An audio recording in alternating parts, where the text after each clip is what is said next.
नमस्कार मंडळी. डोकेदुखी ही अशी समस्या आहे की जवळपास सगळ्यांनी कधी ना कधी अनुभवलीच असेल. काहींना ती तात्पुरती होते तर काहींना वारंवार होते. तर आज मी तुम्हाला सांगणार आहे डोकेदुखी का होते, त्यात कोणते कोणते प्रकार आहेत, जीवनशैलीतली कोणती कारणं डोकेदुखी वाढवतात आणि त्यावर काय काळजी घ्यायची, आणि सर्वात शेवटी कोणती योगासनं आणि प्राणायाम डोकेदुखीपासून आपल्याला आराम देऊ शकतात. हे जाणून घेण्यासाठी हा व्हिडिओ शेवटपर्यंत नक्की बघा.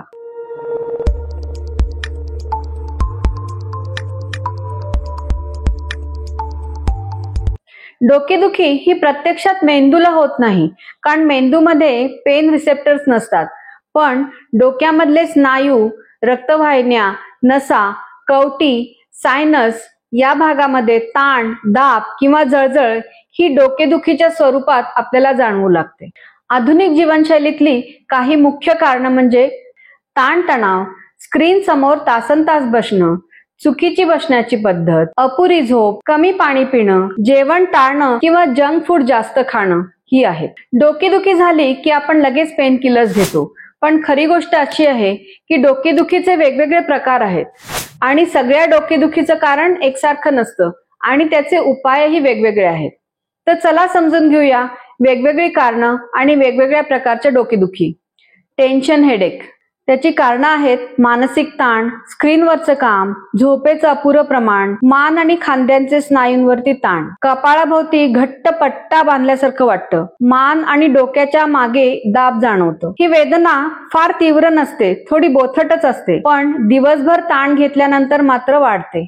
मायग्रेन, याची कारणं आहेत मेंदूत रासायनिक असमतोल, हॉर्मोन्समध्ये बदल, अनुवंशिकता, काही खाद्यपदार्थ जसं चॉकलेट, चीज किंवा वाईन. मायग्रेनची डोकेदुखी बऱ्याचदा ठणका देणारी वेदना असते आणि एका बाजूला असते. उलटी आणि मळमळ जाणवते, प्रकाश आणि आवाजही सहन होत नाही. हे दुखणं तीव्र असतं, तासनतास किंवा कधी कधी 1-2 दिवस सुद्धा टिकून राहतं. आधी काही वॉर्निंग सायन्स, ज्याला ऑरा म्हणतात, त्या येतात, जसं डोळ्यांसमोर चमक दिसणे. WHO रिपोर्टनुसार मायग्रेन हा जगातला 3ऱ्या क्रमांकाचा न्यूरोलॉजिकल प्रॉब्लेम आहे. सायनस हेडेक, याचं कारण आहे सर्दी, ॲलर्जी किंवा सायनस ब्लॉकेजेस. कपाळ, नाकाजवळ आणि डोळ्याभोवती जडपणा जाणवतो. सकाळी याचा जास्त त्रास होतो. डोकं खाली झुकवलं तर दुखणं वाढतं, नाक बंद असतं, शिंका येतात आणि खोकला सुद्धा यासोबत असतो. क्लस्टर हेडेक, याचं कारण आहे मेंदूतील हायपोथॅलॅमसचा असमतोल, स्मोकिंग आणि वेदर चेंजेस. एका डोळ्याभोवती तीव्र जळजळ जाणवते, डोळ्यात पाणी येतं किंवा नाक सुद्धा बंद होतं. हे दुखणं खूप तीव्र असतं आणि काही सलग आठवडे रोज त्याच वेळेला होऊ शकतं. सर्वायकोजेनिक हेडेक, हा आपल्या मानेतल्या सर्वायकल रिजनशी संबंधित हेडेक आहे. चुकीची बसण्याची पद्धत, मानेचे आजार किंवा काही इजा ही याची कारणं आहेत. मानेतून वर डोक्यात तीव्र वेदना जाणवते आणि मान हलवल्यावर दुखणं वाढतं. रिबाउंड हेडेक, औषधांचा अतिरेक झाल्यामुळे ही डोकेदुखी होते. सतत पेनकिलर्स घेणं हे याचं मुख्य कारण आहे. रोज जवळजवळ ही डोकेदुखी होते आणि गोळी घेतल्याशिवाय आराम मिळत नाही. ही डोकेदुखी टाळण्यासाठी काही घरगुती उपाय आहेत, ते आपण बघूया. पुरेसं पाणी प्या. रोज कमीत कमी 2 ते 3 लिटर पाणी हे प्यायलंच पाहिजे. झोप नियमित व 7 ते 8 तासांची ठेवा. जेवणाच्या वेळा सांभाळा. रेग्युलर आणि स्मॉल पोर्शन्स मध्ये जेवण करा. जास्त कॅफेन, अल्कोहोल आणि जंक फूड टाळा. स्क्रीन समोर काम करताना 20-20-20 चा नियम पाळा, म्हणजे दर 20 मिनिटांनी 20 फूट लांब आणि 20 सेकंद बघत राहा. ताण कमी करा. प्राणायाम, मेडिटेशन आणि योगा रोज करा. योग्य पोश्चर ठेवा. काम करताना डोकं, मान आणि पाठीचा कणा हा एका सरळ रेषेत ठेवण्याचा प्रयत्न करा. पण वारंवार डोकेदुखी होत असेल तर मात्र डॉक्टरांचा सल्ला नक्की घ्या. चला आता बघूया योगामध्ये काही उपाय आहेत का डोकेदुखीवर. योगामध्ये बालासन, अधोमुख श्वानासन, पश्चिमोत्तानासन यासारख्या पुढे वाकून करायच्या आसनांमध्ये मेंदूला रक्तपुरवठा होतो आणि मेंदू शांत होतो. विपरीतकरणी, सुप्तबद्ध कोणासन आणि शवासन या काही आसनांमुळे रिलॅक्सेशन होते, मनाचं आणि शरीराचं सुद्धा. पण आता एक जे टेक्निक मी तुम्हाला सांगणार आहे, हेड रोलिंग टेक्निक, यामुळे तुम्हाला डोकेदुखीपासून त्वरित आराम मिळतो. हे आसन तुम्हाला बालासनामध्ये करायचे.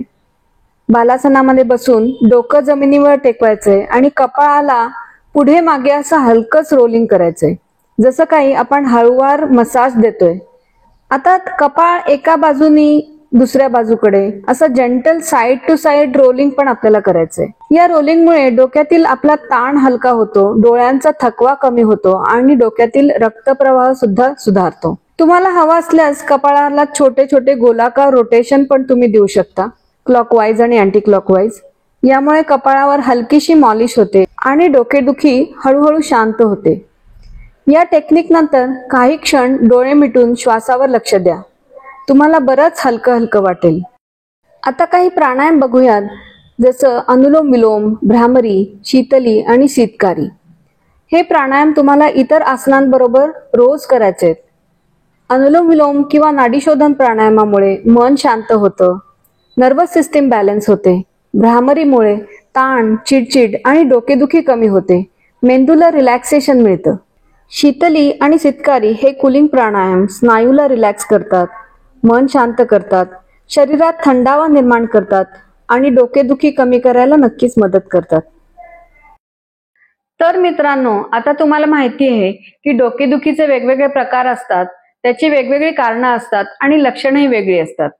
योगा, प्राणायाम आणि ध्यान याचा नियमित सराव आणि सोबत सुधारलेली जीवनशैली यामुळे आपण डोकेदुखीवर बराचसा ताबा मिळवू शकतो. या व्हिडिओमधील डोकेदुखीविषयीची माहिती तुम्हाला कशी वाटली हे कॉमेंट बॉक्समध्ये नक्की कळवा आणि अशाच प्रकारचे काही इन्फॉर्मेटिव्ह व्हिडिओज बघण्यासाठी माझ्या चॅनलला सबस्क्राईब करा. धन्यवाद.